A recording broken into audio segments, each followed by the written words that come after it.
Era uma sensação incomum que não parecia nem um pouco física. Naquele momento, como se saísse do nada, Caterhumman apareceu. Em um instante, a atmosfera naquele prédio se tornou eletrizante. Não sabia o que esperar. Não sentia nada ao meu redor, nenhuma voz, nenhum anjo celestial cantando, nada. Tudo o que sabia era que estava tremendo havia 3 horas. Depois, quando os cantos começaram, ou seja, os louvores, me encontrei fazendo algo que nunca esperei fazer. Estava de pé.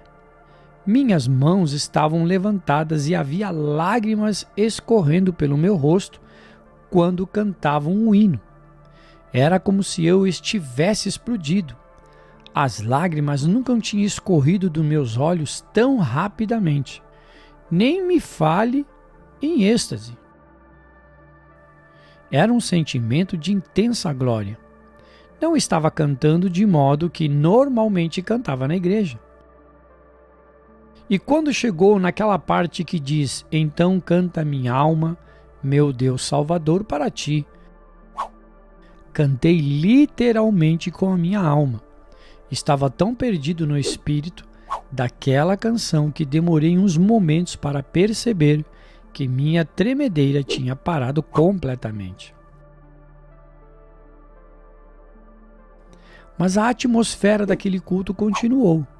Achei que tinha sido totalmente arrebatado.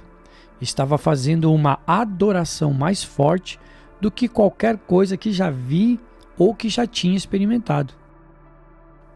Era como estar frente a frente com a pura verdade espiritual. Não sei se os outros sentiram o mesmo que eu estava sentindo. Em minha jovem experiência cristã, Deus tinha tocado minha vida, mas nunca como me tocou naquela noite. Enquanto fiquei ali, parado, adorando ao Senhor, abri os meus olhos para olhar ao redor, porque de repente senti uma corrente de ar e não sabia de onde vinha. Era gentil e lenta como uma brisa. Olhei para as janelas de vidro, mas estavam fechadas e muito altas para criar uma corrente assim. A brisa incomum que eu sentia, no entanto, era mais como uma onda. Sentia como descia por um braço e subia pelo outro. Na realidade, sentia como se movia. O que estava acontecendo? Eu teria coragem de contar para alguém o que sentia? Pensariam que eu estava ficando louco. Por uns 10 minutos,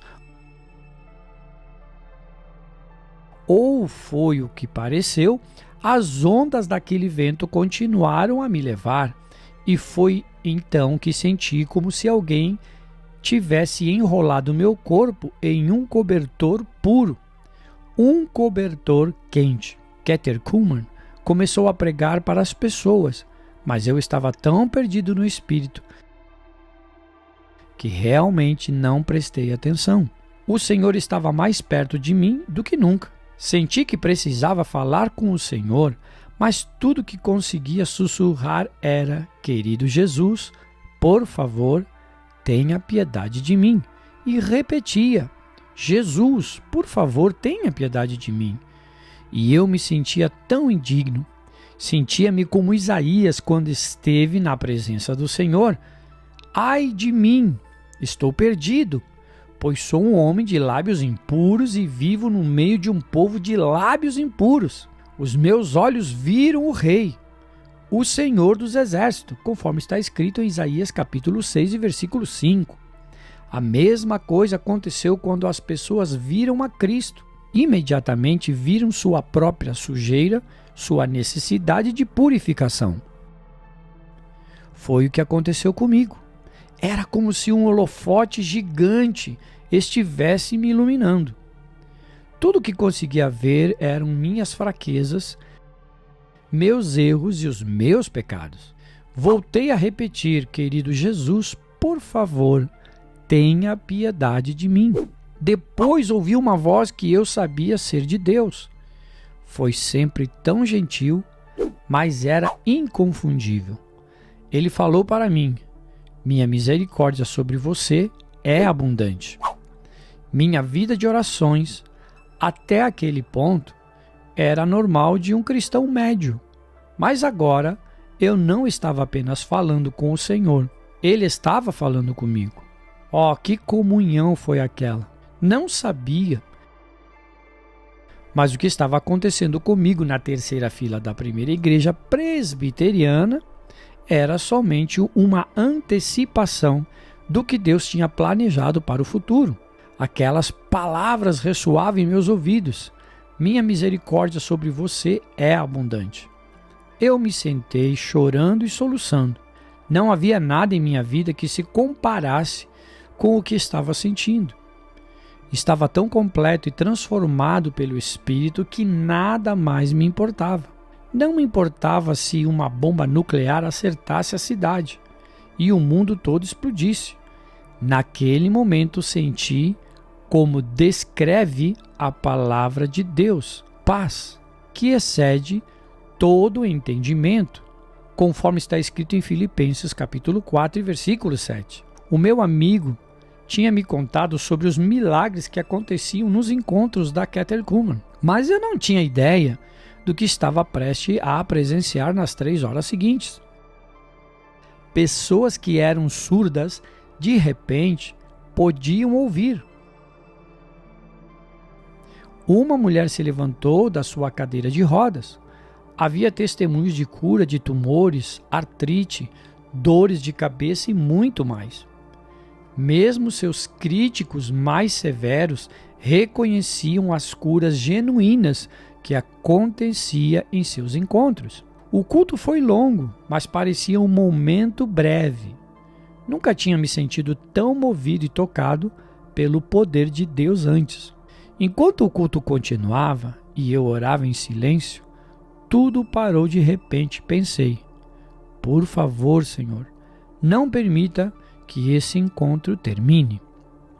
Olhei para cima e vi Catechumen segurando a cabeça com as mãos enquanto começava a chorar.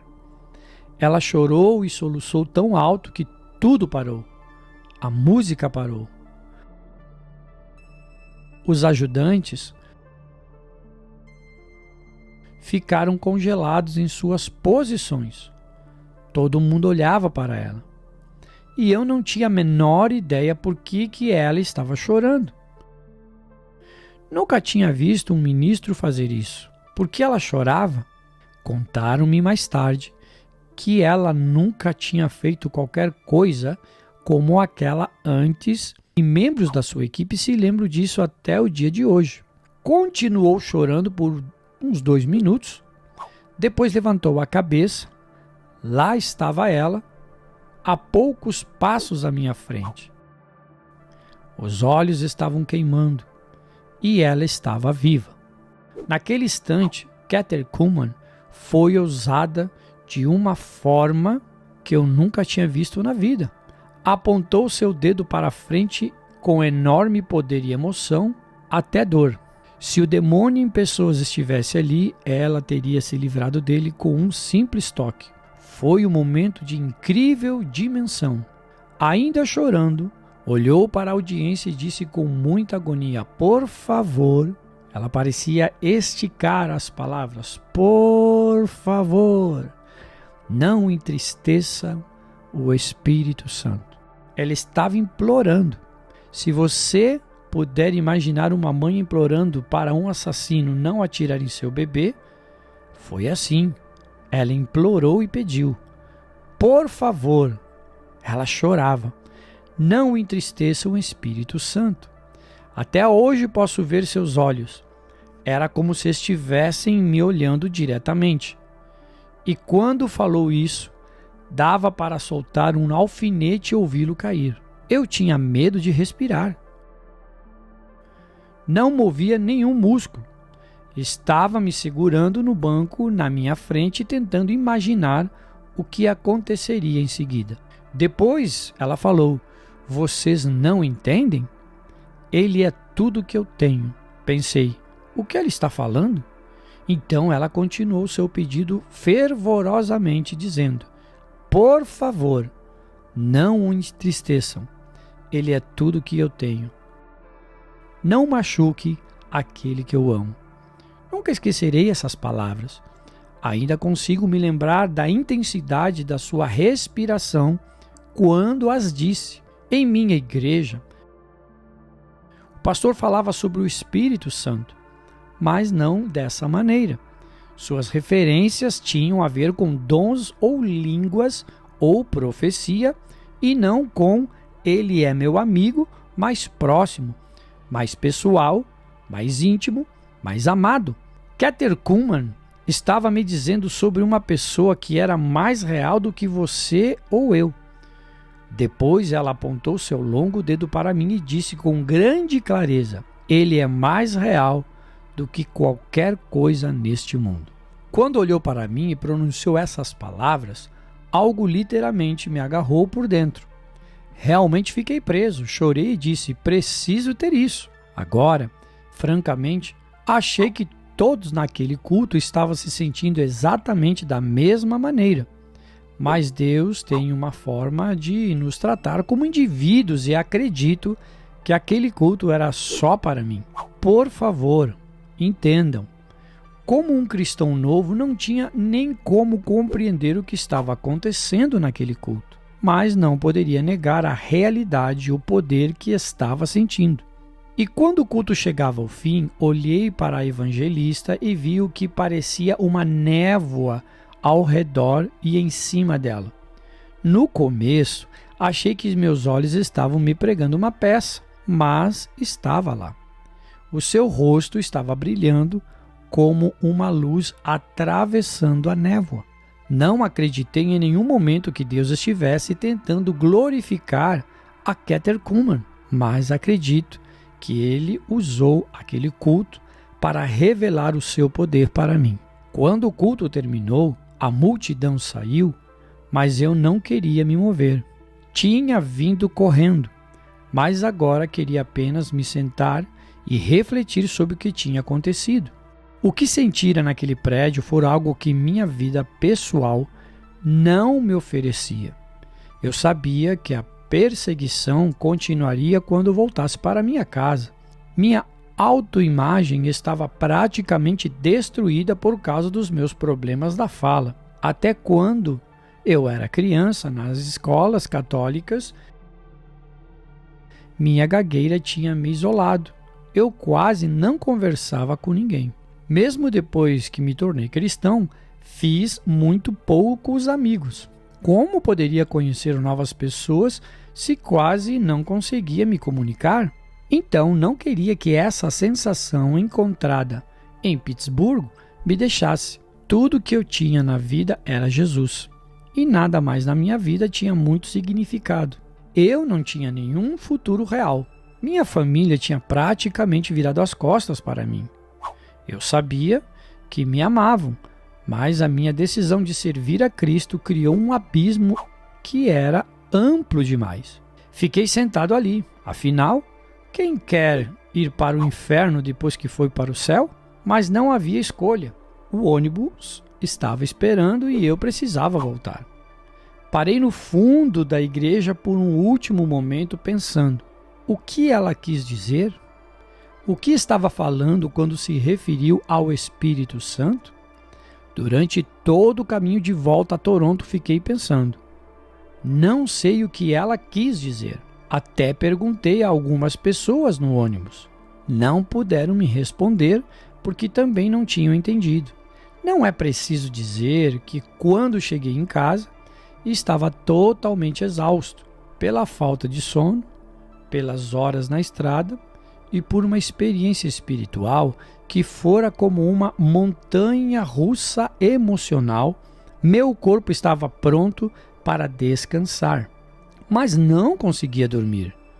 Meu corpo estava cansado até os ossos, mas meu espírito ainda estava ativo, como se uma cadeia infinita de vulcões estivesse explodindo dentro de mim. Percebendo a presença de Deus, Enquanto estava deitado em minha cama, senti como se alguém estivesse me puxando para fora do colchão e me pondo de joelhos. Era uma sensação estranha, mas ainda que era tão forte que não podia resistir.